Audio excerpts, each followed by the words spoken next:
आदरणीय प्रधानमंत्री श्री नरेंद्र मोदी जी, महामहिम राज्यपाल श्री राजेंद्र विश्वनाथ आर्लेकर जी,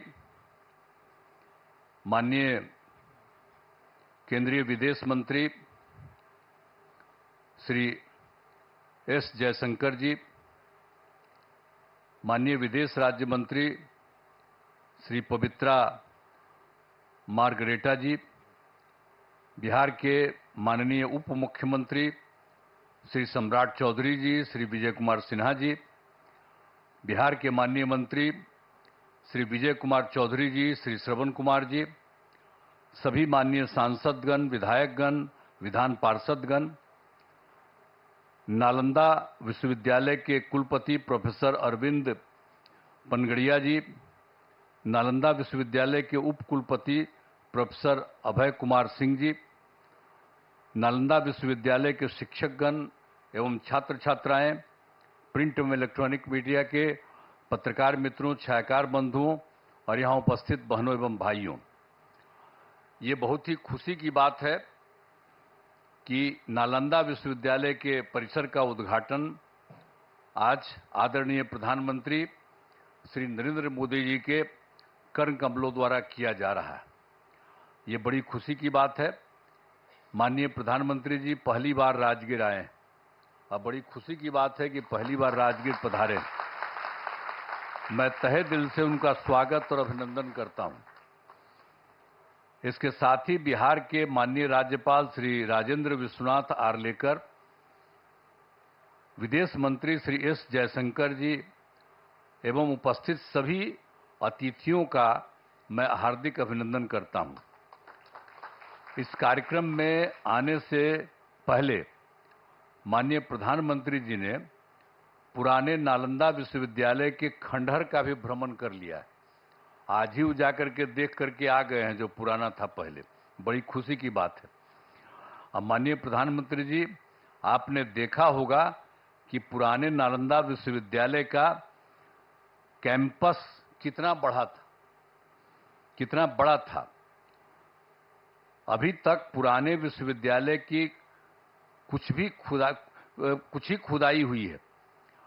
इस विश्वविद्यालय में 20-25 किलोमीटर तक के गांव भी इससे जुड़े हुए थे। जहां आप देखने गए हैं वो बहुत कई गांवों के लोग उससे जुड़े हुए रहते थे। तो इस चीज को सबको याद रखना चाहिए कि कैसे पहले जो होता था काम।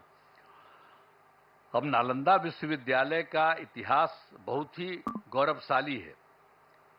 प्राचीन काल में नालंदा विश्वविद्यालय की पहचान ज्ञान के केंद्र के रूप में रही थी। अब इस पुराने विश्वविद्यालय में करीब 10,000 छात्र पढ़ते थे और यहां पढ़ाने वाले भी शिक्षक जो थे 2,000 के करीब हुआ करते थे।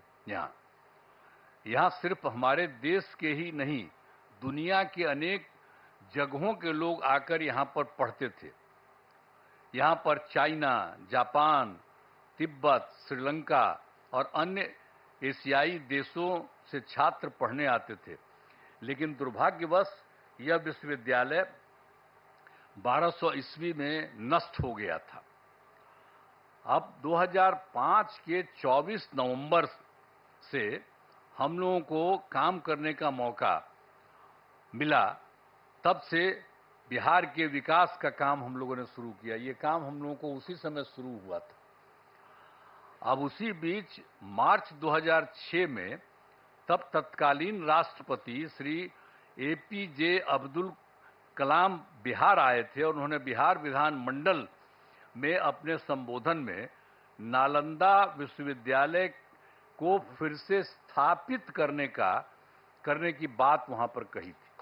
ये पहली बार वही व्यक्ति थे, वो आकर के देख लिए थे और जब वहां पर आए थे हम लोगों के यहाँ उस समय थे और बाद में तो खैर वो रिटायर कर गए थे। लेकिन जब आए थे 6 में तो उन्होंने हम लोगों के विधान मंडल में, विधानसभा, विधान परिषद सब में उन्होंने एड्रेस किया था और उसमें ही उन्होंने ये बात कही थी कि नालंदा विश्वविद्यालय को फिर से स्थापित किया जाना चाहिए। तब से हम लोगों ने नालंदा अंतर्राष्ट्रीय यूनिवर्सिटी स्थापित करने की पहल शुरू की। इस नए नालंदा विश्वविद्यालय को अंतर्राष्ट्रीय स्तर का बनाना था। इसके लिए हमने केंद्र सरकार से अनुरोध किया। उस समय के केंद्र सरकार था, उसको भी हम लोगों ने अनुरोध किया, इन्होंने कह दिया था, तो वो तो कुछ जल्दी सुन नहीं रहे थे, उनमें देरी की जा रही थी। तो राज्य सरकार ने, हम लोगों ने नालंदा विश्वविद्यालय को फिर से स्थापित करने के लिए नया कानून वगैरह बना दिया और साथ ही नालंदा विश्वविद्यालय के लिए स्थान का चयन करके 455 एकड़ भूमि का अधिग्रहण कर लिया गया था। इसके बाद वर्ष 2008 में, अब जो राष्ट्रपति पहले कहे थे वो तो रिटायर कर गए थे, तो पूर्व राष्ट्रपति डॉक्टर एपीजे अब्दुल कलाम प्रथम विजिटर के रूप में नए नालंदा विश्वविद्यालय के लिए चयनित स्थल पर आए थे। जब यहाँ काम शुरू किया जा रहा था तो वो भी फिर देखने आए थे 2008 में। तो इन सब चीज़ों को बता देना जरूरी है ताकि सब लोग जान लीजिए, पुरानी बातों को भी जान लीजिए, कैसे बना, किस तरह से बना, ये सब भी। और फिर 2010 में वर्ष में हमारे अनुरोध पर नालंदा अंतर्राष्ट्रीय विश्वविद्यालय की स्थापना हेतु लोकसभा में बिल पारित किया गया। जब बहुत बार बार हम कह रहे थे तो अंत में वहां पर था, और उस समय तो सरकार दूसरे की थी, लेकिन हम लोगों ने इतना ज़्यादा कहते रहे और उसके बाद फिर एक बार वो लोग वहां पर इसको लाए लोकसभा में, फिर राज्य सरकार पारित किया था कि इसको हम कराएंगे। तो फिर राज्य सरकार ने नालंदा विश्वविद्यालय के लिए भूमि एवं सभी चीज़ों को केंद्र सरकार को ट्रांसफर कर दिया और विश्वविद्यालय का काम धीरे धीरे करके बढ़ता रहा और वर्ष 2014 से थोड़ी पढ़ाई शुरू हो गई यहाँ। अब उसके बाद केंद्र में एनडीए की सरकार बन गई थी, तब जब इनकी आदरणीय प्रधानमंत्री जी यहाँ पर पधारे हुए, इनकी सरकार बन गई थी और उसके बाद सही मायने में और काम शुरू इन्होंने